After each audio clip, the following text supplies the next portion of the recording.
PPNA. Good morning, everyone. This is Tabitha. I'm just going to ask that if you could, everyone could keep their audio and their video off. Basically, for the duration of today's event, there's going to be quite a number of people that are joining us, and we just don't want it to become too overwhelming. But welcome to each of you. Thank you so much for taking an hour out of your day to participate in the South Minneapolis Public Safety Coalition Town Hall. PPNA, today our role is simply we're attempting to be the administrators, and we appreciate your patience, and any technical difficulties you can blame on Grace. Thank you. That was a small funny haha. No.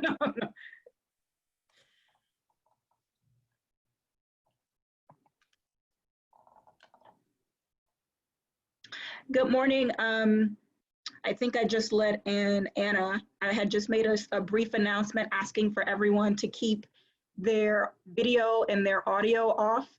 There's going to probably be quite a number of people joining today's meeting, and we don't want it at any point to become overwhelming. Our speakers will kind of be the focus of what everyone sees on their screen as we get going here.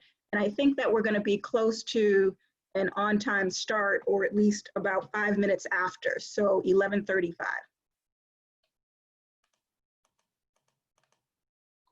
Hello. Good morning, Councilmember Johnson. How are you? Oh, I'm hanging in there. I'm doing okay. Excellent. We so appreciate you taking the time to join us. Absolutely. I was just and actually, if you before we get started, if you wanted to join or show your video, and I'll ask that everybody can just wave and thank all of the elected and appointed leadership who are joining us today as well. But we'll do that momentarily here, so thank you.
So again, good morning, everyone. I know a few more people have joined since the last time I made this brief announcement.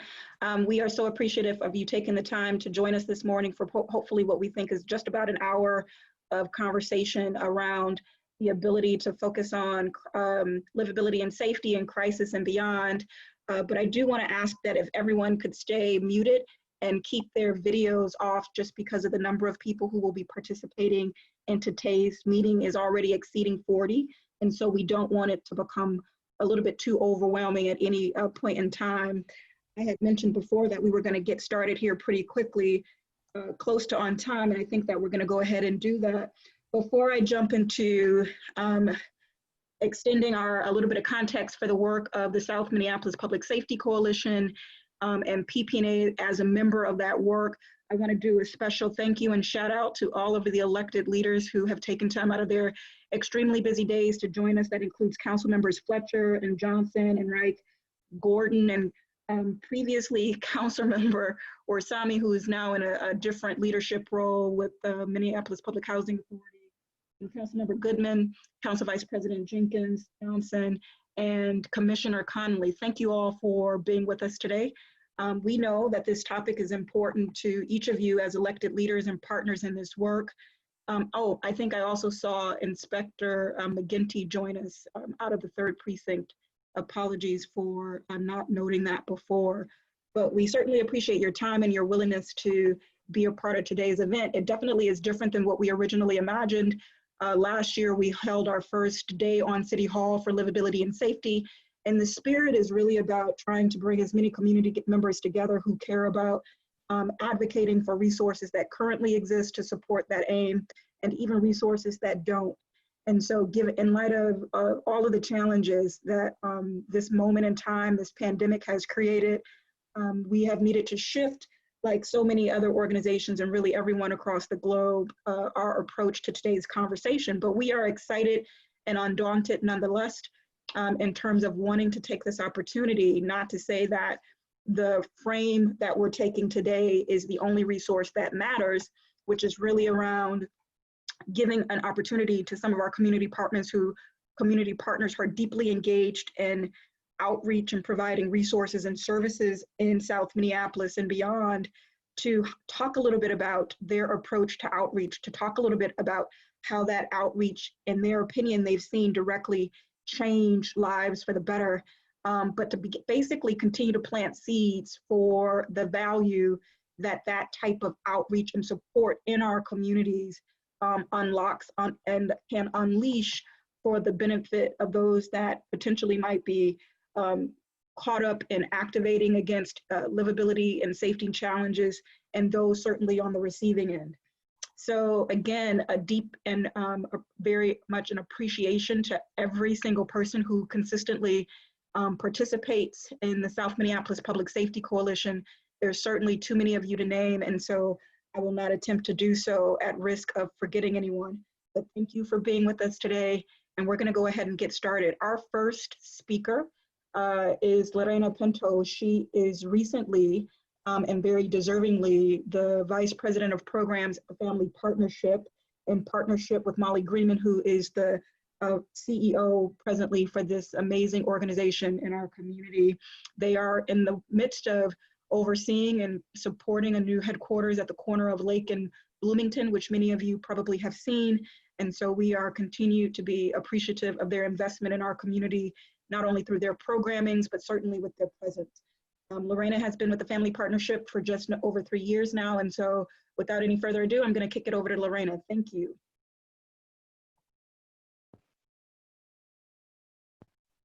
Hello, everybody. Good morning, almost good afternoon. I am deeply thankful for being part of this event. I know that this is probably an unprecedented way of meeting with 43.7 people. However, I'm incredibly thankful that we could all make it here and make some time for such an important issue and conversation that I hope that we continue to have for the years to come. And as Tabitha said, my name is Lorena Pinto, and I am the Vice President of Programs at the Family Partnership. And the Family Partnership, for those who may not know, is about a 140-year-plus organization here in Minnesota. And we operate various programs. A lot of them I supervise. And one of the ones that is very close to my heart and very much related to the question around outreach and how we leverage that to in our service model and impact is the program called Pride. And that's a program that really serves individuals who have been impacted by the commercial sex industry, and that's in sex trafficking, commercial sex exploitation, and various other ways in the sex trade. Something that I know that a lot of folks in South Minneapolis area are very, very well aware that occurs in our neighborhood. We provide services within the South Minneapolis, but we actually provide services across the state of Minnesota with Pride. And so that is something I would like to talk to you about today. But I also want to just take a bigger kind of stab at this and talk about how we as an organization really utilize outreach and in a way to create impact. And that isn't just through street outreach and our client services, but it really is through the community.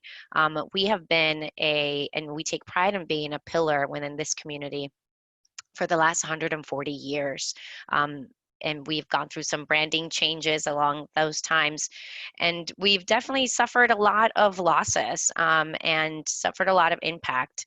One that is probably very, very common to a lot of folks sitting in this Zoom meeting today. As a nonprofit, we definitely experience a lot of the hardships that would come with, enduring a pandemic. And so community outreach for us is really, really important. We are very much part of PPNA's group, but also involved in community outreach services when it comes to really bringing in businesses together and to sort of solve problems as a unit and as a community. Really making sure that we're staying close to the community at all points. That is something that we're doing and demonstrated in our new building on the corner of Lake and Bloomington, who maybe some of you folks have gotten a chance to see. We get little updated pictures from our CEO, Molly Greenman, who is in this call today, and about the process of that and the progress. And the reason why that's such an important part for us is that, when we think about how close we need to be to the services and how we need to bring ourselves into that space to really create the greatest impact, we think about location.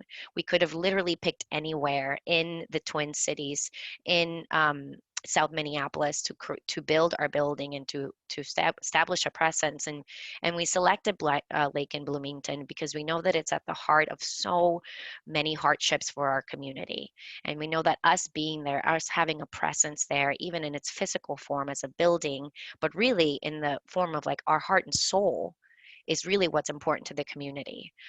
So that community outreach, us being able to leverage those services and those connections in the community to be able to bring folks together to establish this great building that I'm super excited to see come up early or hopefully mid next year. And in there, we'll provide services for multiple programs. Pride, the one I talked about, is included in that. Our childcare services are 4 directions. Services right now, it's a Little Earth. We'll be moving towards there, and our behavioral health department. So these are major services that will also be open to the community. We are an agency, will be a building that is open and to the public, for the public to come in to see and also kind of just really thrive in what we have to offer. So that is a way that we definitely go out and we encourage and really engage community in our outreach strategies.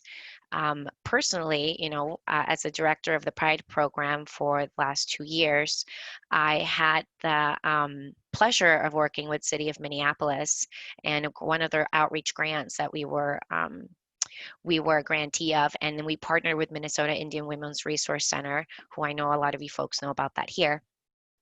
What was great about that grant is it allowed us to really kind of hit the ground, literally, start walking to the streets and really start talking to clients that we know by name, and you might as well. And we go and we reach out to them and provide them with those basic needs that are so critical to the survival of our clients and humans out right now in the world. Folks who are experiencing house scarcity, homelessness, drug addiction, are being exploited sexually, or having to force to sell sex in order to survive.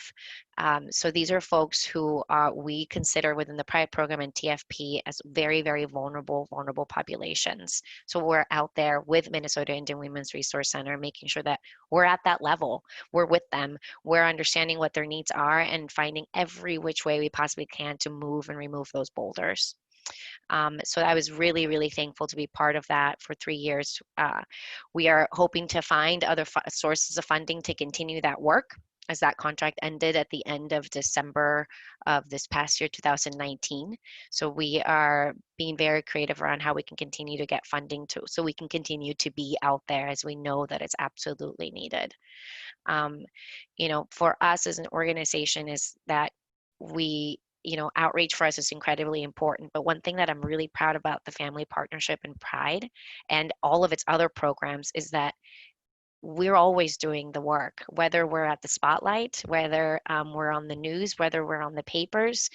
For 140 years, we've been here doing the work on the back end. And we're just thankful that we continue to have the support of our government partners and the community itself, so we can keep on doing that. So I'm always thankful to think about how we've grown as an agency, and we continue to grow. And even in a time like this, where things are uncertain and scary for organizations and individuals alike, for us to really kind of stay close together and continue to be creative in how we partner and how we bring other organizations to the table to make sure that we're going through this together. And that's that big outreach piece, is for partnership, for the family partnership. It's in our name, is incredibly important, and that we're not at this alone, and we didn't get here by ourselves. We got here through our partnerships. And so while we're having these conversations around sustainability and funding sources and services, we want to make sure that we bring those partners into those conversations, as it's absolutely needed, because we have to get through this. We have to get through it together. We can't get through it on our own. So, yeah, that's, essentially a tidbit about what we do and how we leverage outreach within our client services, our impact, and within the community, which is so important.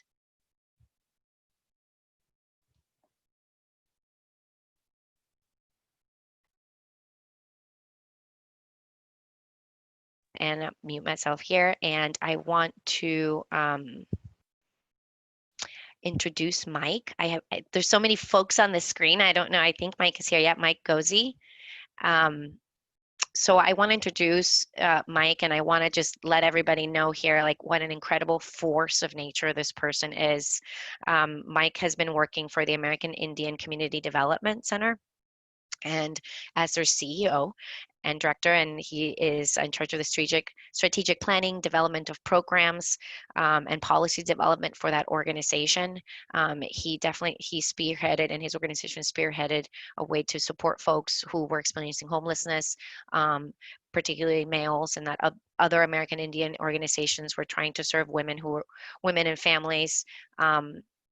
Whereas, we also need to help all human beings who are experiencing this. And I know Mike Goze definitely stepped up to the plate to do that. So it's my honor to introduce him today, so he can tell you a little bit about how his organization uses outreach in order to impact his services in the community. So Mike.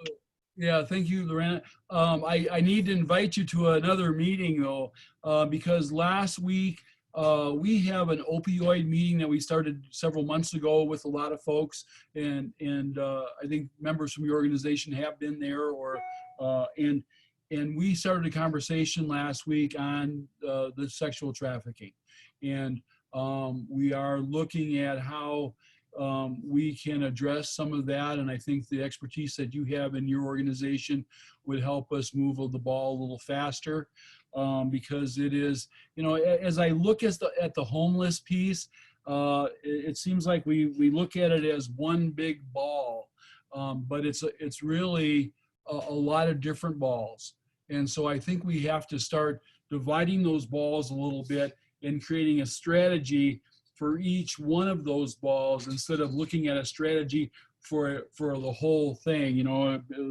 don't eat an elephant all at once. You eat it a bite at a time. And I think we have to look at homelessness in that same regard, that it's not everybody there. There's not one size fits all. And if we continue to look at it in that way, we're going to continue to be in the same service, the same place we're in today. And so I went on the overnight outreaches that were in the wintertime, and I came away with the fact that, there's several different types of homelessness, whether it's the addicted folks that really are, their homelessness really is because of their need for a drug. There are people that are mentally ill that have really, whether chemical imbalances in their body or trauma-based experiences that hold them in homelessness or create an avenue for that. Then there's the people that are really homeless for one reason or another, whether it was financial or whatever the case, but they really are just needing another break to get into some type of stable housing opportunity. And I think that those all co-mingle. So you can have a person with mental illness that's tied with somebody that's addicted, or somebody that's just plain homeless that has a relative that's addicted, and that creates its own web. And so I really want to invite you to the meeting. I'll make sure that you get information because I think it's going to be a very good conversation. And I know that Susan Keplinger is going to be on that call. And as you know, she's worked with you guys and really has been working in that area for quite a long time. And again, I think the more that we can develop that opportunity, the more opportunity as far as resources we can find, because it truly is something that we need to address as a community. Homelessness in general it's not COVID related. COVID just adds another level of concern to all of us in regards to the social distancing and the grouping and things like that, and to have somebody that's sick and homeless, it creates another problem for all of us. And so, but we've been dealing with homeless. The AICDC has been doing it since 1992. And we have several homes, and we don't just serve men; we serve women too. And so we have several housing opportunities at every level, whether it's harm reduction, taking people from the street to a supportive house, or whether it's market rent apartments, or even home ownership opportunities. And so we look at the total continuum of care when we look at anything, not just housing. We've been very fortunate to provide a level of housing for a long time to several people, but the bottom line is, as we all know, that the affordable housing and supportive housing have taken a back seat to market rate and multi-use housing over the last decade plus. And so we're hoping that through the work of the legislature and through the work of the administration, that we can get a bonding bill that will provide some resources to be a better fit for the needs we currently have. Another problem with housing is that it takes so long to develop. It's just the way the system goes right now to get funding for a supportive housing or affordable housing is you have several levels that you have to go through and several different funding sources. I know that I've heard that the newest project in the area is Mino B, the Red Lake Nation is putting that up, and I think they have 11 different levels of funding in that project, and that's the same number we had in Anishinaabe-Waukegan in 1996. And so we haven't really learned a lot in all those years as far as how to make it easier access and quicker times in developing properties that will serve the population that needs it the most. And so we are doing several things at this point now. We do have outreach workers working in the encampment. We opened up the HSA, a hygiene service area on 23rd and Bloomington a couple weeks ago.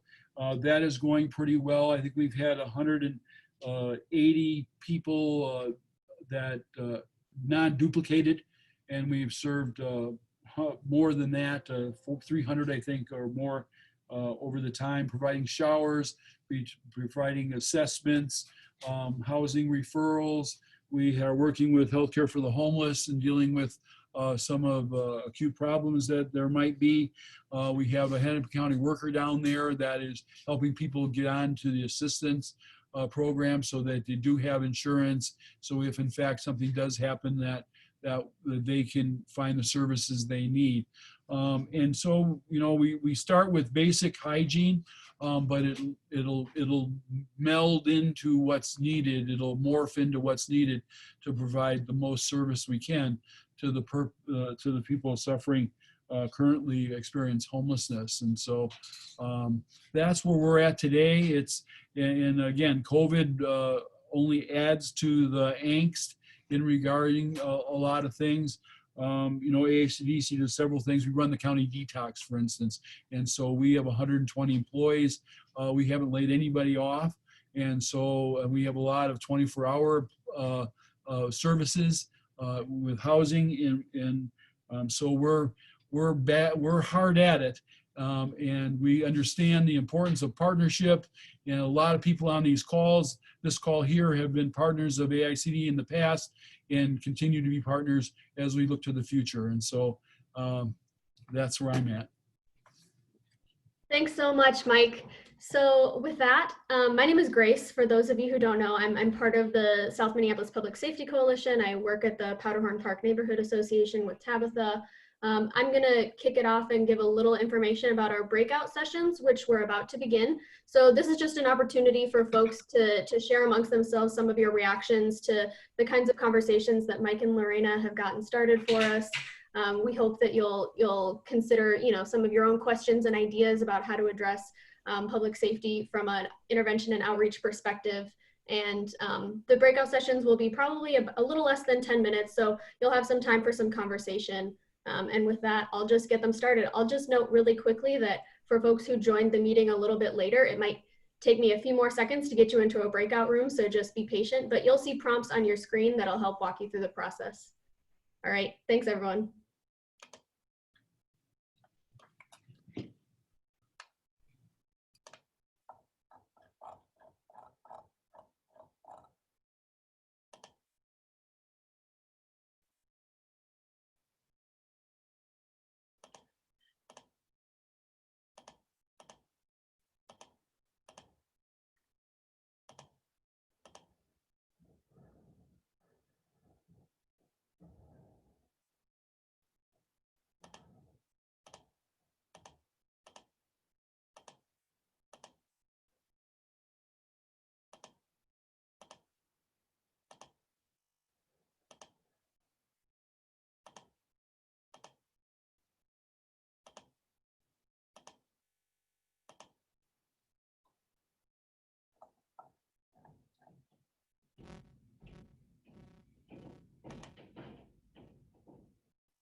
Welcome, everyone. We'll wait for as folks kind of trickle back in here from their different meeting rooms, and hopefully we can get back to our agenda in just a couple seconds. Thanks for your patience.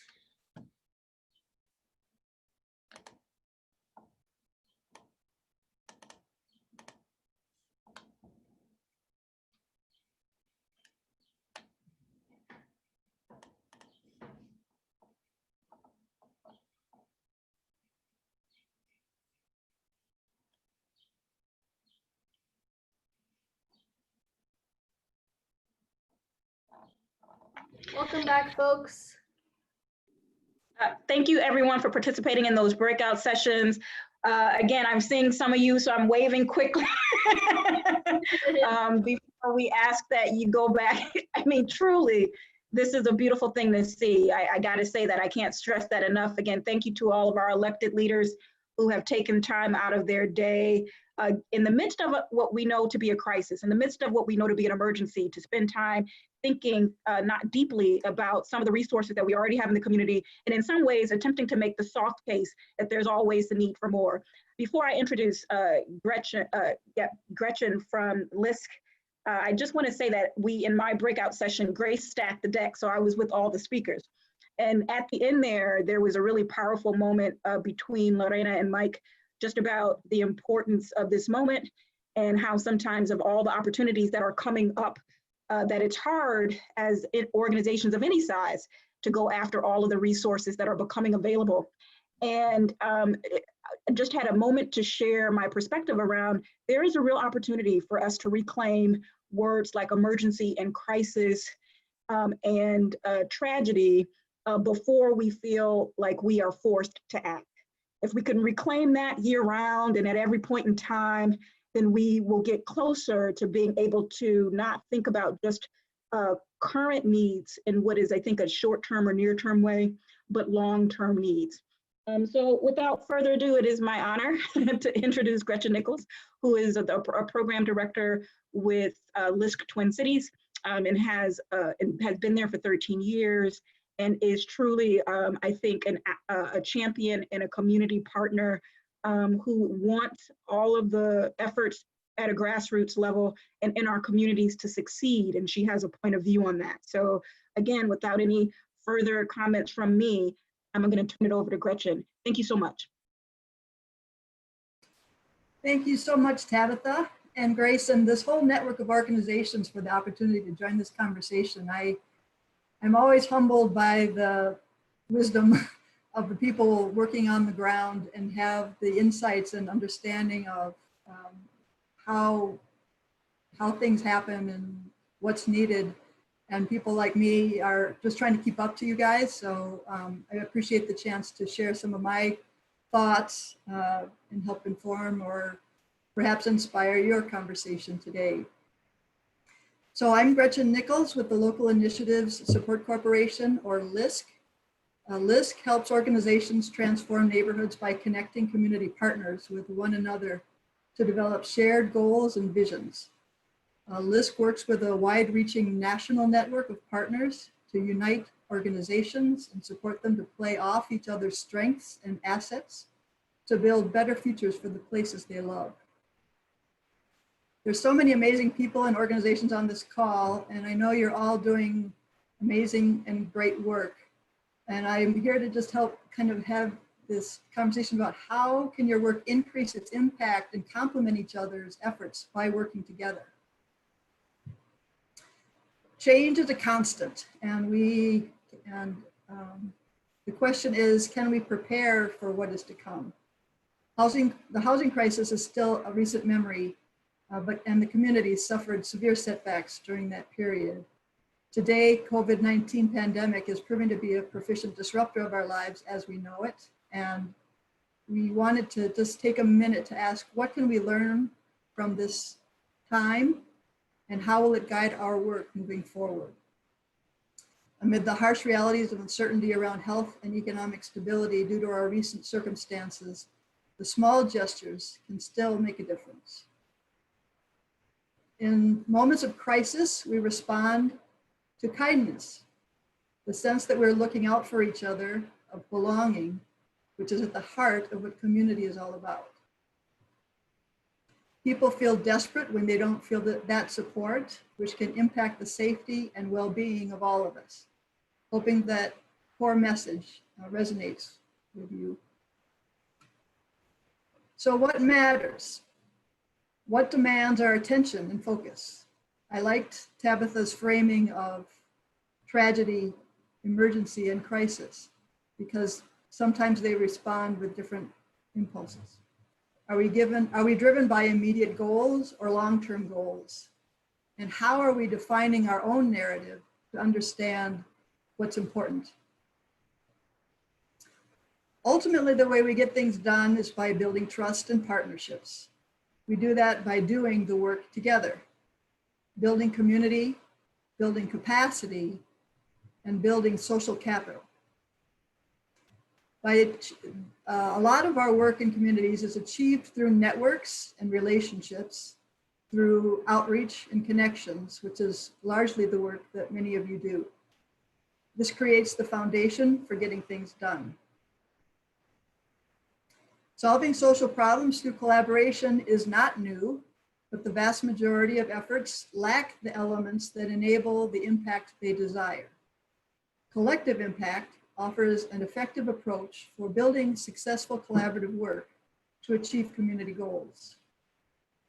The 5 core elements of collective impact include common agendas, shared measurement, mutually reinforcing activities, continuous communication, and backbone support. These elements are delineated through a set of work surrounding this concept of collective impact. And LISC has been working to help support this framework through many of our strategies, collectively working with peer networks and supporting partners in their collaborations to build their successful work together. Building a shared vision for change is at the heart of it all and really requires players to very intentionally come together and decide what is it that they think is the thing they're trying to affect. Shared measurement is the necessity for collecting the data and measuring the results so you can provide evidence for investors or other potential partners that the work that you're doing is helping to move the needle. Mutually reinforcing activities means that not everyone is doing the same things, but what you are doing is complementing or supporting the overarching goals and helping the community move forward in commonly in a specific direction. Continuous communication really is necessary for everyone to stay in touch with what each other's doing, to understand where opportunities exist and how to respond when things are changing and the strategies need to be revisited. And lastly, the backbone support is really a core element that often gets lost in the mix. Having an entity that is playing the role of creating and managing the collective impact, working to coordinate the players, helping to drive the information to each other. It's really an essential component of a strong collaborative network and is an important piece to figure out. Some of the interesting collaborations that we've had among us, I think that I just wanted to highlight just to illustrate my points. The Housing Justice League last year helped mount an impressive campaign to increase tenant protections in Minneapolis. This is complemented by another collaborative set of partners around Minneapolis Make Homes Happen, working to help identify funding resources and strategies to support affordable housing. And they were quite successful in getting to the goals that they were reaching for. Equity in Place is another impressive table of collaborators. They're influencing planning and investments to ensure that people of color and low wealth people have a role in shaping the future of the Twin Cities region. And I point to some of the work that I've been previously involved with, the Big Picture Project. This was in the time of the Green Line corridor development. Through that work, we hosted a variety of conversations to establish goals and measured the progress towards those goals over 7 years to identify our success around achieving almost 5,000 new preserved, affordable and housing units along the Green Line LRT corridor. Councilmember Cam Gordon was a key leader for that work. And this was in the midst of a variety of very interesting collaborative efforts around the Green Line activity. The ways to contribute in a collaborative can be many. There's players that can play a variety of roles and functions, from outreach to technical supports, to providing convening and facilitation, research and data, the knowledge you bring through cultural competency, your insights around strategic planning and resources are all really important components for what's needed. I wanted to make one additional point around the successful collaborative efforts. And the common thread is that they have a focusing agent. There's something that really drives their work and pulls them toward the strategies that they take on. So what are your goals? What is it that you're trying to achieve in your communities? And once you have those goals, what are the indicators of change that you can track that can help you understand if indeed you are improving the circumstances? Are there activities that demonstrate that you are making success? Are there areas of interest that you see that you are not making success and therefore need to adjust course? How can you continue to learn from the work you're doing and identifying, what exactly you think you can achieve through your efforts? So this is just a quick little commercial, I suppose, to help you rise to the challenge. Looking forward to your thoughts on ways to activate your collaborative work and establish a shared vision that's grounded in shared action. And I'm here and available to help share any comments or questions that anyone has. And thank you for the opportunity to be with you. Thank you so much, Gretchen. And thank you to all of our speakers today for joining us and sharing your wealth of knowledge and expertise in some of these areas. I'm going to kick off our Q&A, and we have about 9 minutes. So we'll try to get through some of the questions that have already been submitted and hope to hear from our panelists each on these different topics. So the first one, I'm going to send them all out in the chat to everybody so that everybody can kind of follow along. But our first question, somebody asked, we know harm reduction is a better model and approach to this work. Why is this not the standard? And how can we support efforts for government at every level to shift toward harm reduction models across the board rather than restrictive standards? So maybe, Lorena, if you want to kick that off, maybe.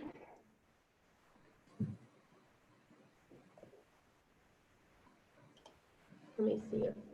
Or Mike, if you're ready, Mike, you can go ahead and kick us off. Yeah, at several levels, there is just not a good understanding of harm reduction. And so I think that's really the key, is that it just is not a word that comes off the tongue of a lot of folks unless they're in the field and servicing the people that are in a harm reduction model. And so that seems to be the bigger thing. I know that even at our, and when you're talking with legislators or people of power in organizations, not organizations, but in agencies, the state, county, city, you really run into some folks that just really don't understand the concept. And so it needs to be a broader base of education and information that will help facilitate that as it moves forward. And so that's my answer. Yeah, absolutely. Lorena? Yeah, I think that, I mean, to echo what Mike said, I think there's a lack of understanding, and there is also a lack of comfort with what harm reduction really means to folks who are experiencing some of these circumstances. And so, what harm reduction may be to someone that is looking outside in is not necessarily harm reduction for someone who's sleeping in the streets every day, who is using opiates or other chemical substances in order to numb and cope with what's happening, and doing things in response to trauma because of that's all that you know. So I think that, harm reduction, and when we think about housing, for example, is a lot of folks might feel like, the housing first model it's obviously incredibly important. And what that means is no matter what situation that you're in, no matter what happens, you deserve a home and a place to be, despite you having an addiction, despite you being involved in commercial sexual exploitation, despite anything of those things. And so there's still this belief and this thought of like, well, are you deserving, or have you thought about other opportunities? And really it's just meeting folks where they're at and not expecting anything more than what they can give, and taking those tiny, tiny little baby steps that requires and will eventually lead to change. But it is really just meeting folks where they're at. And I think that, very much so, and so many folks in our communities have a hard time with that, because their reality is very, very different from that someone who's experiencing these things. Thanks, Lorena.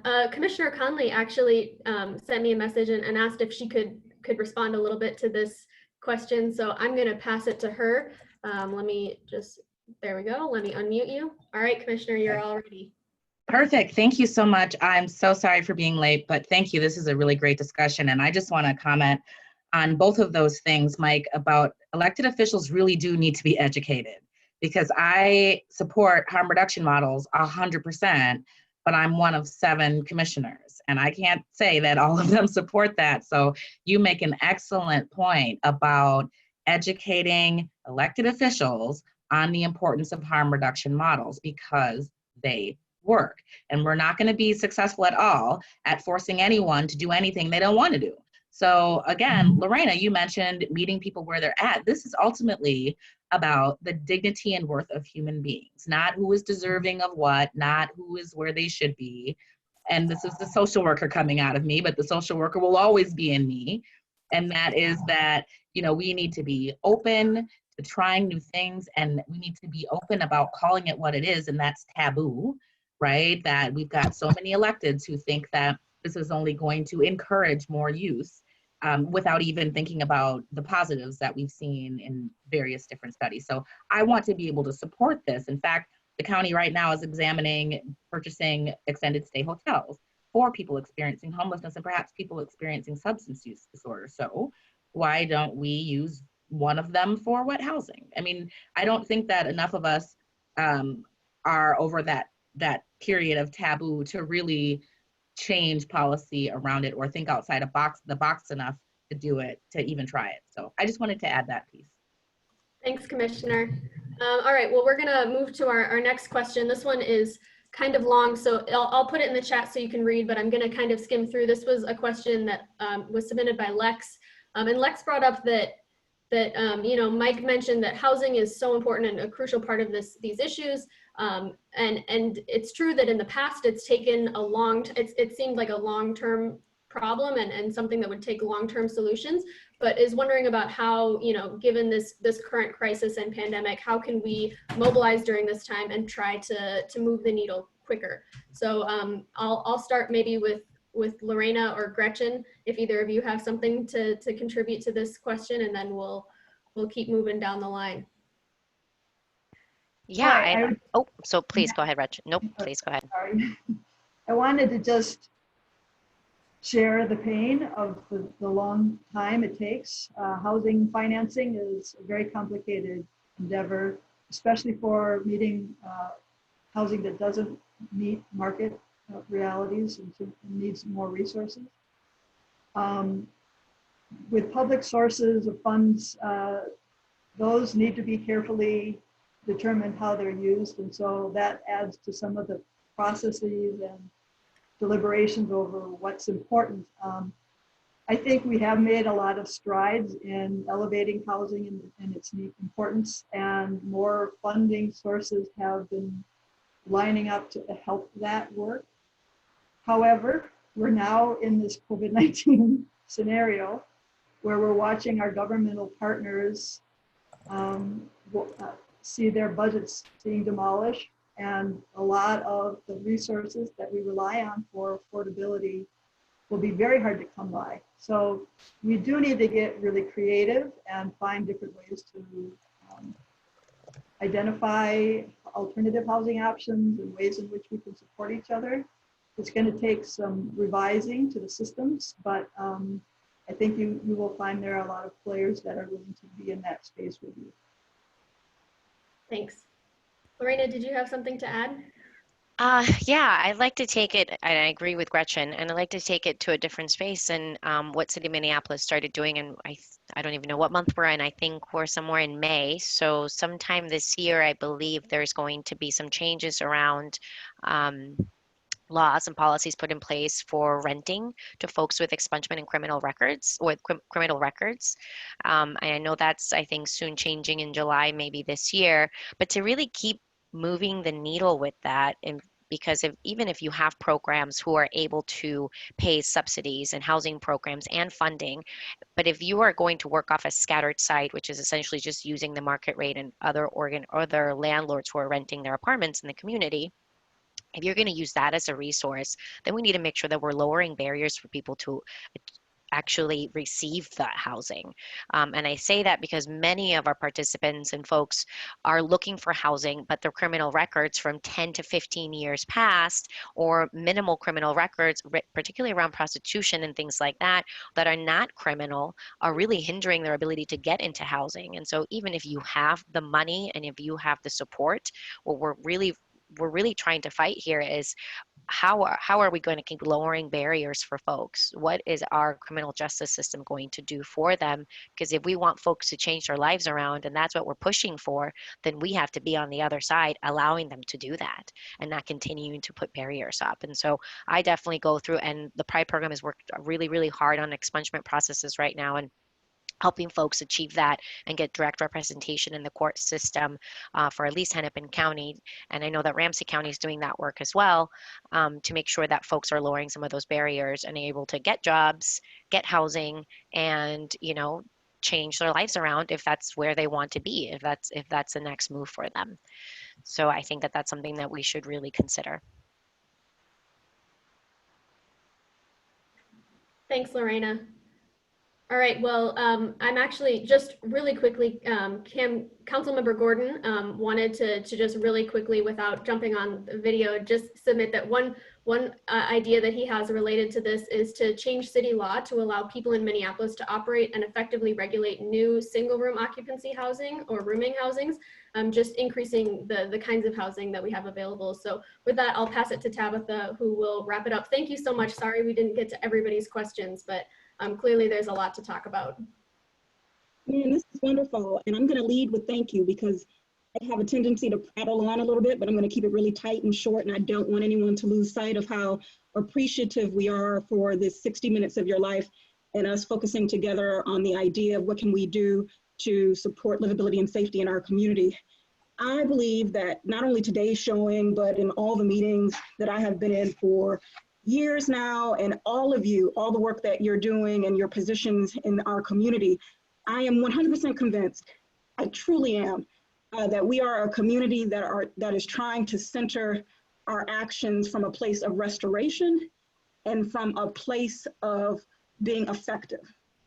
And I think that between what Mike had an opportunity to share, and Lorena and Gretchen, I think that I would just encourage us each to think deeply about not just what your organizations can do, but what can we do individually that supports the collective, that looks generous and that looks kind, with our ideas about policies, with what we champion with respect to resources, because I don't believe that any of us believe that there's a magic wand, but I certainly believe that we all still cling to hope.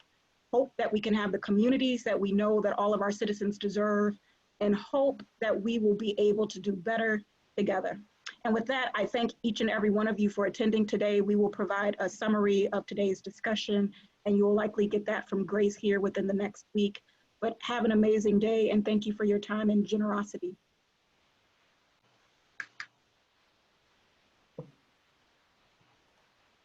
Be safe, everybody.